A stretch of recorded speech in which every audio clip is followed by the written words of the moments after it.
खेसारी लाल यादव जी अमरपाली दुबे जी के फिल्म रहे आशिकी। तो खेसारी लाल यादव जी अमरपाली दुबे जी के फिल्म आशिकी किस दिन और किस समय सिनेमा घर में रिलीज किया जाएगा, चलिए जानते हैं इस वीडियो के माध्यम से।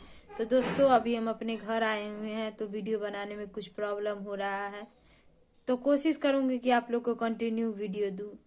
तो चलिए अब खेसारी लाल यादव जी अमरपाली दुबे जी के फिल्म आशिकी के बारे में जानते हैं।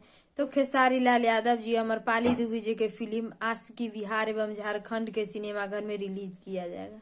खेसारी लाल यादव जी अमरपाली दुबे जी के फिल्म आशिकी बिहार एवं झारखंड के सिनेमाघर में रिलीज किया जाएगा।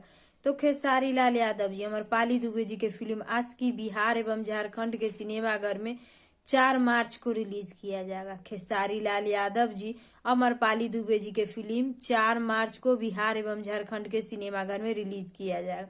तो आप लोग खेसारी लाल यादव जी अमरपाली दुबे जी के फिल्म आशिकी 4 मार्च को बिहार एवं झारखंड के सिनेमाघर में देखना नहीं भूलिएगा। खेसारी लाल यादव जी अमरपाली दुबे जी के फिल्म आशिकी 4 मार्च को बिहार एवं झारखंड के सिनेमाघर में देखना नहीं भूलिएगा। तो आप लोग को यही छोटा सा जानकारी बतावे के रहे, तो इस जानकारी के बारे में का राय बा, का विचार बा, नीचे कमेंट बॉक्स में बतला। फिलहाल में इतने, फिर से मिलेंगे अगले वीडियो में। जय हिंद, जय भोजपुरी।